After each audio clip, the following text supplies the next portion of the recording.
And welcome to the Tomas and Learning Show podcast series, episode 39, with independent learning tech analyst John Lay.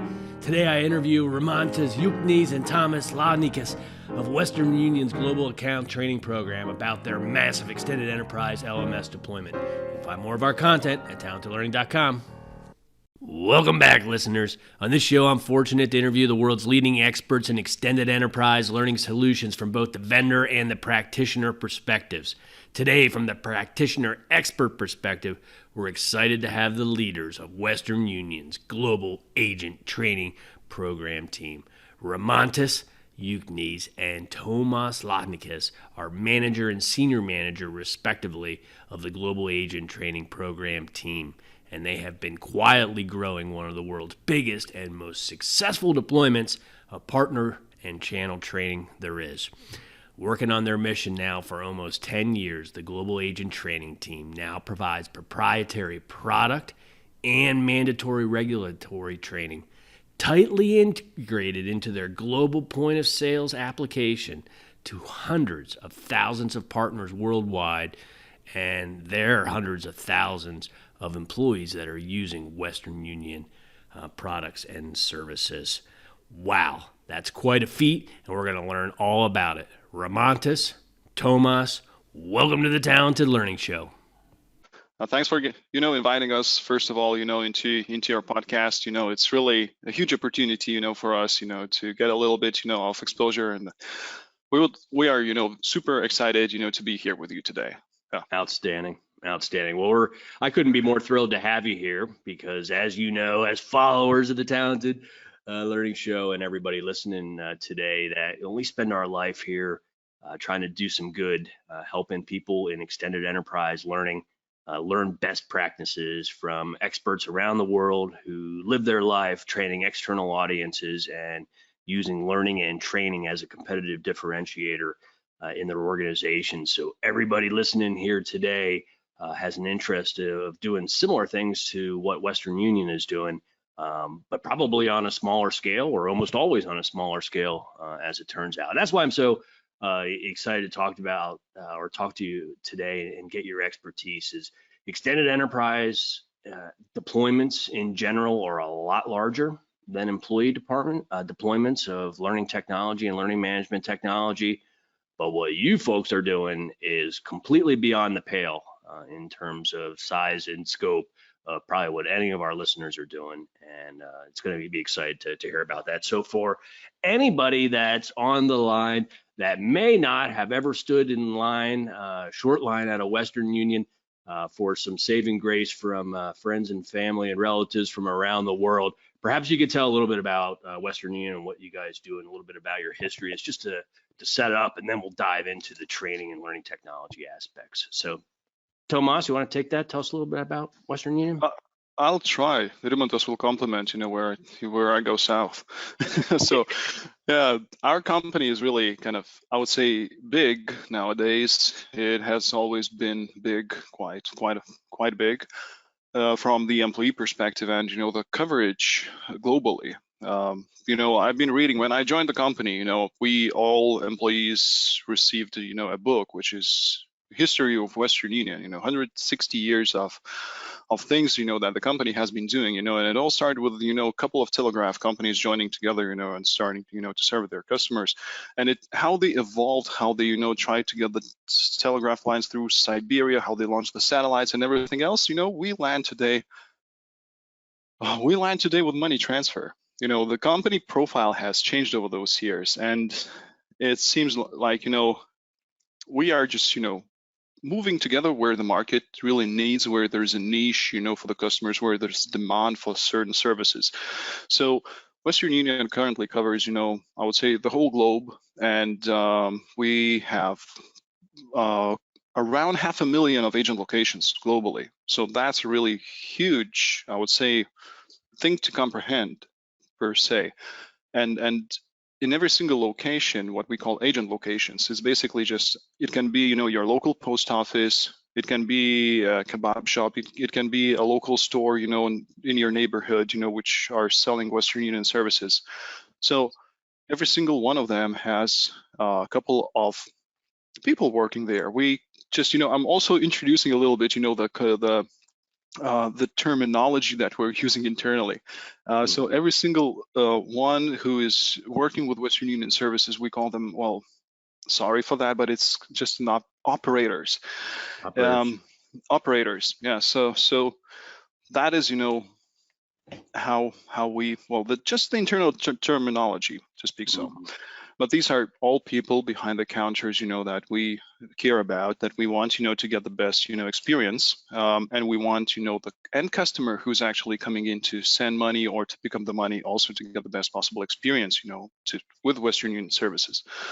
So Western Union, even though, it's a company which is already more than 160 years old, it's very dynamic, I would say. And recently, we have been observing a lot of shift from towards more agile, within the company, being more agile, and lean.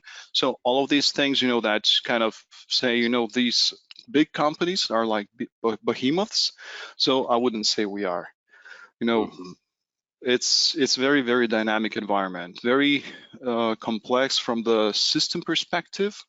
It's because of all the different, regions that we serve globally, all the different regulations around the globe. All of that brings in the complexity that it's really difficult to comprehend. You sometimes even look into the systems and you just cannot really understand how they work. That is the thing. And yeah, because they are built over time, to accommodate all the requirements that, where we operate. And it's just, in the end of the day, it turns into something that is really difficult to maintain. But what I wanted to bring up here is, as I said, the company is shifting. So we are renewing a lot of technology, and it brings in a lot of challenges. But again, we have also renewed our technology recently. So that was a very good and interesting experience, to speak so, a very good exercise. And Rimantas, if you want to add something on the company perspective. Nah, you pretty much nailed it. Pretty much nailed it. Well, let's follow up with you, Rimantas, on so you have 500,000 agent locations, and you have, I would imagine, anywhere from 1 to 20 or 50 operators that you would need to train, or that would need to understand how to use your systems. Could you tell us more about anything you can about your external audience? These agents and these agent locations, they're not your employees, correct? Tell us everything you can about your audiences that you can share. Yeah, so in terms of the audience, right? So one thing right off the bat, with our solution, with our online training, we don't cover all those of those 500,000 locations, but we have a pretty high number of those as well, and we usually just operate in the like numbers of actual users that needs training, right? I see. And we have around 400,000 active users at the moment that are actually doing and going into to complete their training and so on. But in terms of the audience, it's as Thomas kind of introduced in that we were operating globally, right? And we operating through very different, well, all the various types of stores, types of institutions and so on. So we have a lot of people that are very from different backgrounds, very different, let's say, computer literacy levels, very different technology behind the counter, so different OS, different browsers, and so on. And this is basically one of the challenges when you have to work with this kind of wide audience. And of course, the different regions, different countries, there's a cultural thing that you have to account for in those. And one thing, again, that kind of another challenge with this kind of audience that we have is that the Western Union business, it's not their direct business that they do. They do a lot of other things around. So with everything that we do in Western Union, we have to account for that, and we and to make sure that's it's as easy as possible. It's really accessible and so on. And at the same time, I have to mention that for a long time, online training, and what we with Thomas and the whole team we're doing, it was mostly concentrated on the mandatory training. Really, it's again kind of puts our team in this interesting situation where we have to balance between, okay, so there's a great LMS that we have that we can use a lot of different ways, and that's okay. So the usage, everybody, what they want to do is just, oh, I need to complete my mandatory training before I can start working, for example, or have to maintain my ability to use Lithuanian services, and that's only what I need when I get in. So it's an interesting balancing situation around these things, and that's what we actually doing behind the scenes, right? Just to kind of trying to find the right balance, and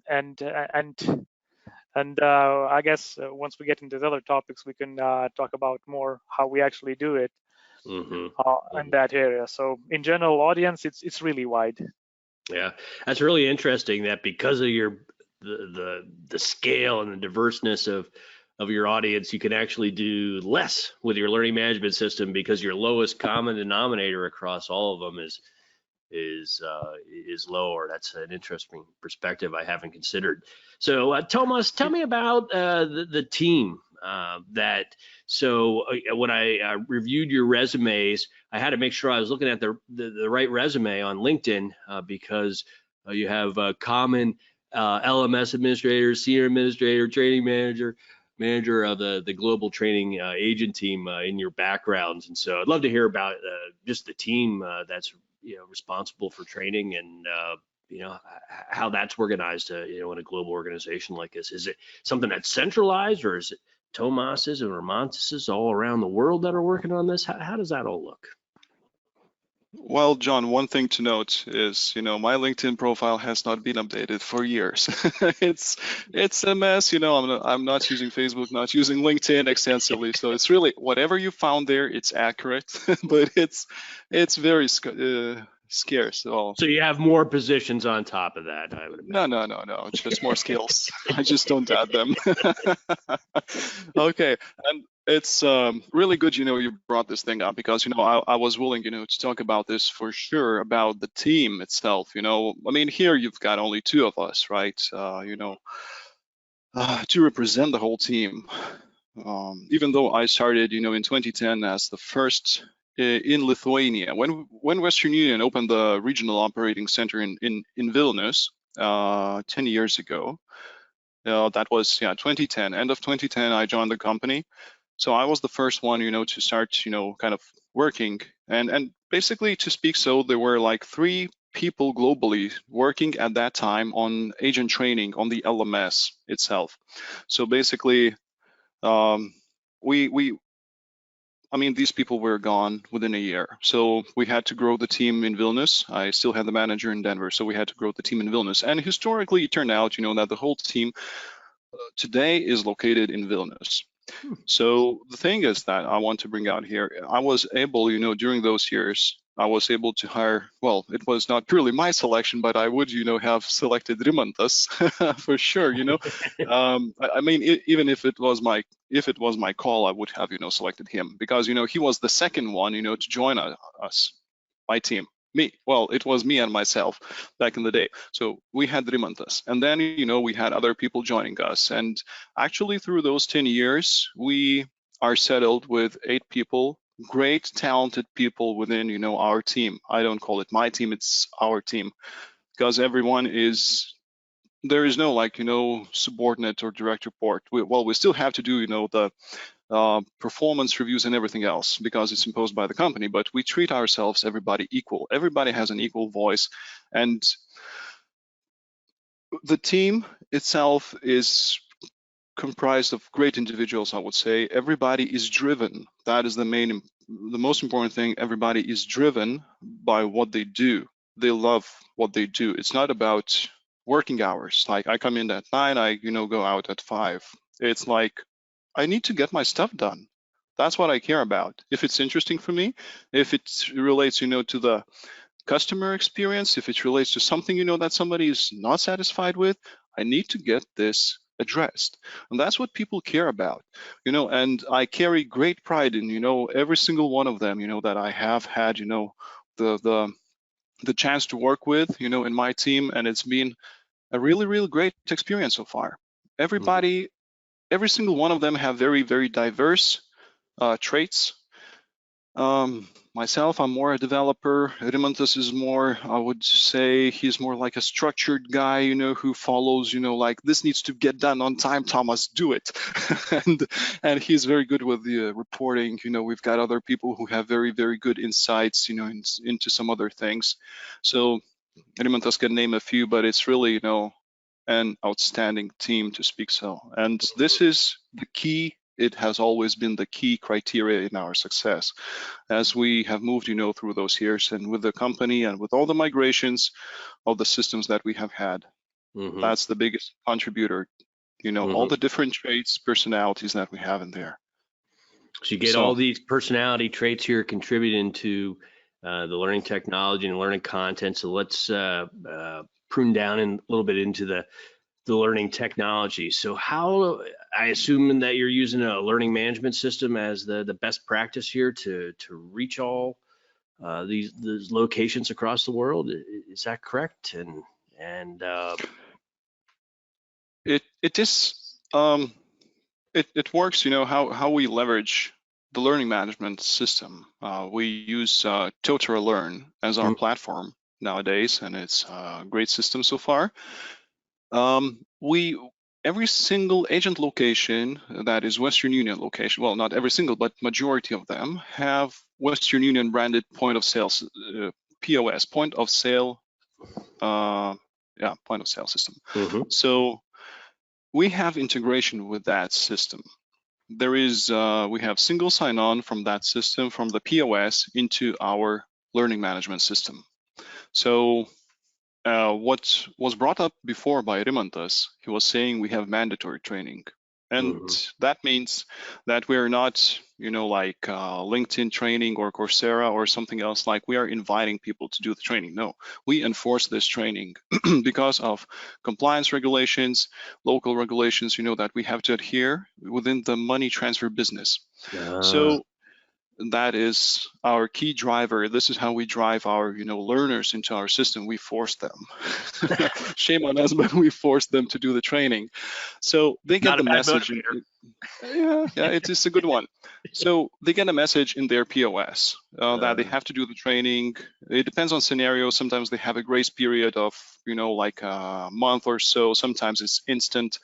It depends on either it's a new person joining, the money transfer service, or it is already existing one. So let's not go into details here, but they get the message. They have a single sign-on link there, so they click it there in the system, and that's how we bring them in.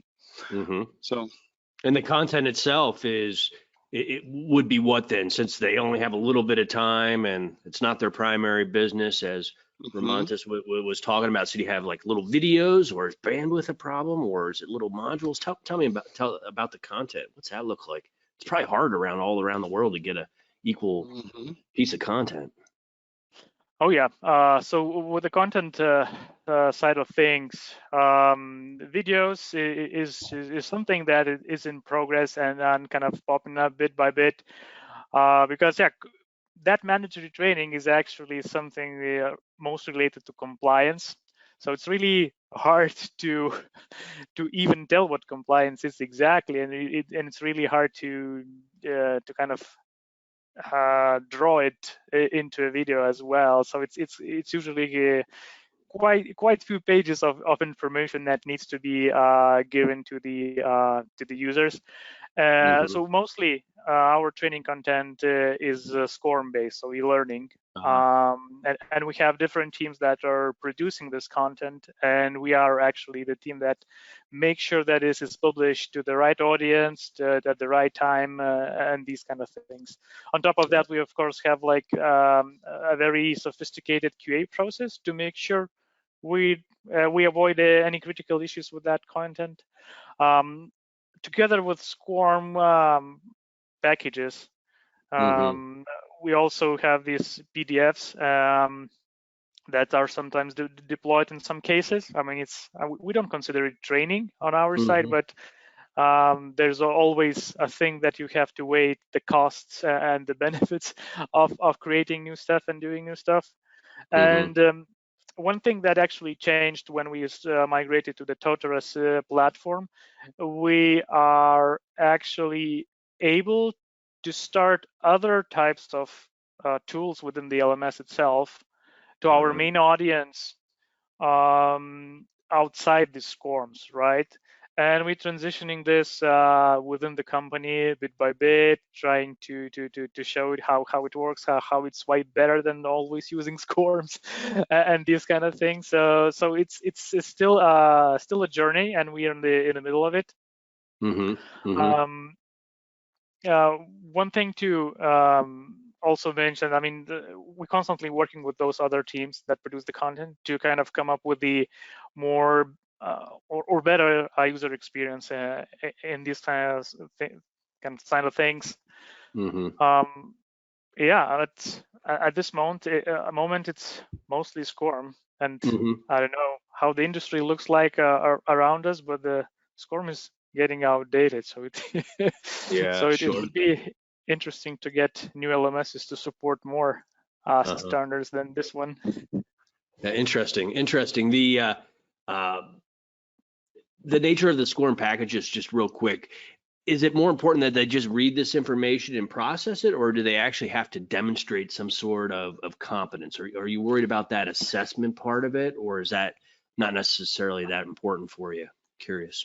It's definitely important. It's actually a blend of those, right? So some of the information it's just there. There's like self-tests in between the content and so on, and there's also places, or even in the SCORM itself, there's an assessment at the end that the user has to get the passing score to be able to proceed to the other items as well.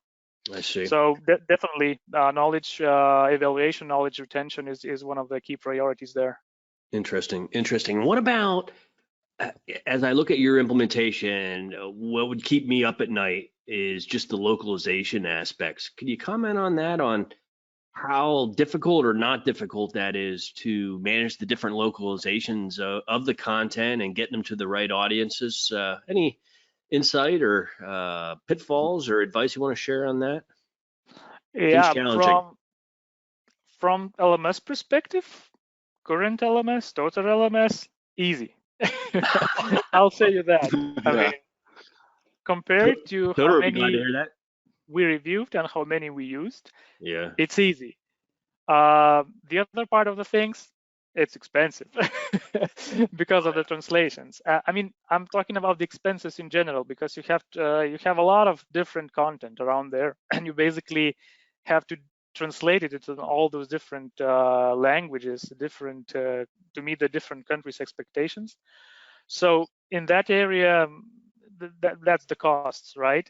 One thing that kind of helps us to bring the costs down for the LMS piece of it, like LMS interface thing, is that related to our audience, actually. Since they're only getting mandatory training and they want to do it as quickly as possible, we keep this very simple rule for the interface, as simple as possible. So if you don't need a word, you don't put it there. So it's pretty much very limited in terms of what words we have there. It's just basically visually showing what to do next, what goes there and there. So FLA user doesn't have to go all over the place and look for stuff, read a lot of text on the interface. He just goes and does his training.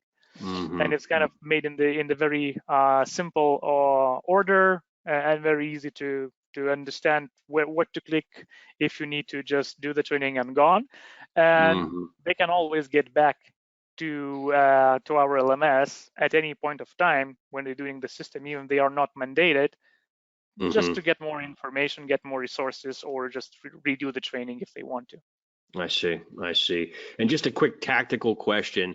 So when you're, so how many languages do you support right now? It's more than a dozen, isn't it? Currently it's 42. Is that just only 42? For now. I mean, Yes. we expanding and deploying the training into new and new Wow. countries every year. So it's basically 3, 4, 5, sometimes even more languages per year adds up on top of it. Wow, outstanding. And of course, I'm joking when I say only 42. The It's quite a lot, John. And the thing is I'd that say, once we moved, to Total Learn language from the technology perspective, it's no longer an issue. I mean, the system itself supports, the whole plethora of languages. So it's really, and again, the simplicity of our interface gives us a lot of flexibility. The biggest dependency and the cost is around the content, development and translation. But and these sometimes are the things that are still, is a kind of slowing us down from our expansion, is the translations and the costs of developing the content, to move into new regions. Even though, in certain countries there is a wish from our operations, to get the training to all the agents as ASAP, still there are costs involved. Sometimes they are quite high. And again, there is maintenance piece, that goes year after year into that. But with the previous system that we have had, language was a problem. Getting a new language out there was a problem. We had to side load our own language packs back in the day into the system to get it out. Yeah. So that was, technical challenge. Wow, interesting. That's that's a fair amount of complexity just to think about how you would do that. Is it important to have a human translation, or do you use a combination of that and AI, or how do you go about those translations? Is it human based? I would It's say actually yes.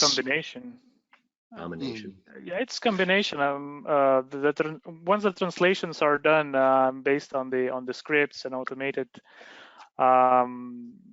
procedures by the company who does the translations, there's always quite a nice cycle of reviews inside the company just to make sure the language is appropriate and the translations are okay. So including local reviews, so local country reviews.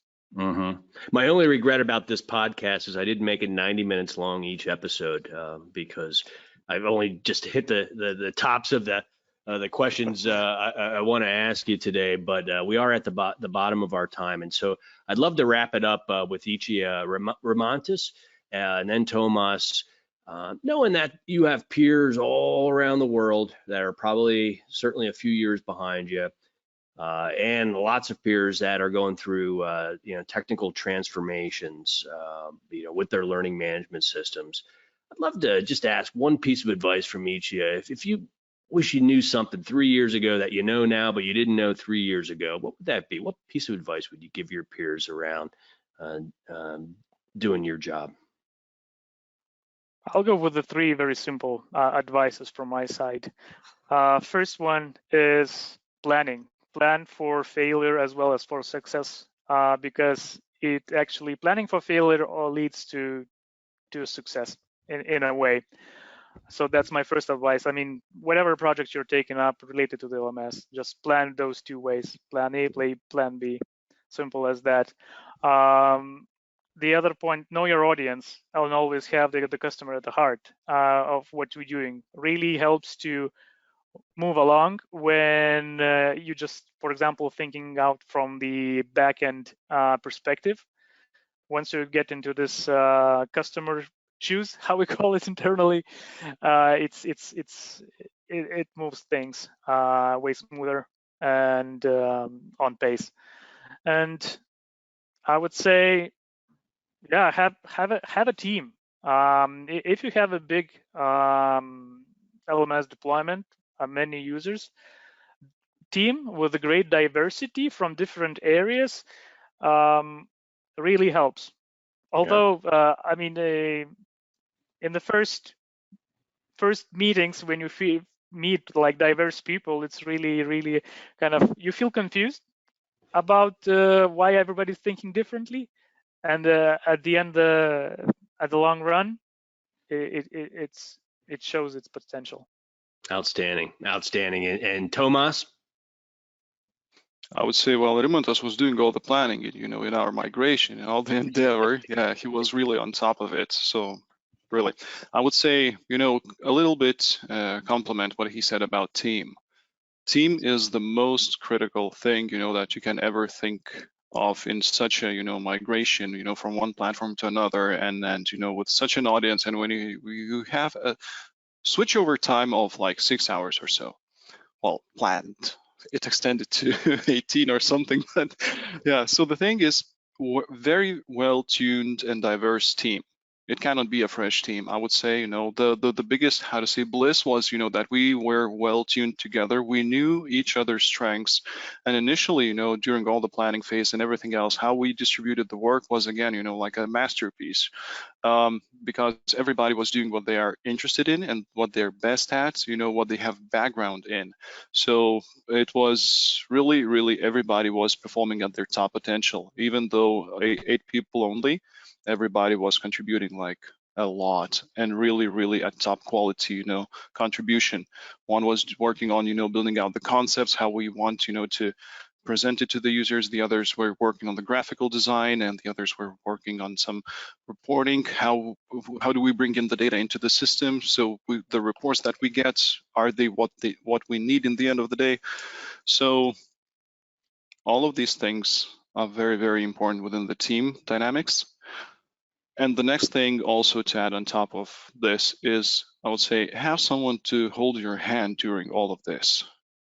Even though you may not be doing that the first time in your life or with that particular system, I mean, if you're a contractor going from client to client, you still need a partner that we have had from Totara to guide us through the process, to support us, when we had issues, when we had questions, when we had troubles, or we had, like unanswered questions. So have a good partner that you can rely upon, that has skilled people to help you, assist you with. That is also a critical thing. That is critical, and I think a lot of people may underestimate that service component on how important that is, even if you do have a fair amount of expertise in your team, and the team expertise for sure. A lot of times people have budget problems, but I think the nice thing about extended enterprise is that the teams in a lot of your peer organizations are super diverse also, because it takes so many disciplines to be successful in this. But gentlemen, thanks so much for sharing your experiences and expertise here today about what you're achieving at Western Union. It's really impressive, considering that you guys are 1 and 2 here as starting this team, and I've built this up to have such a global impact and reach to be able to support your company through the use of learning. And it's a really interesting story, and you should be proud of yourself here on just the scope of what you achieved. So thanks again for joining us today. Listeners, in case you missed this at before, that's Rimantas, Juknys, and Tomas and Lionikas, who are of the global agent training team at Western Union, joining us today on the Talented Learning Show. Tomas, Rimantas, thank you. And thank you, John. Thank you for having us here. You're welcome. You're welcome. Listeners, thanks for tuning in to another episode of the Talented Learning Show. We look forward to seeing you on the next, and you can find more of our free resources at talentedlearning.com. Thank you. Have a great day.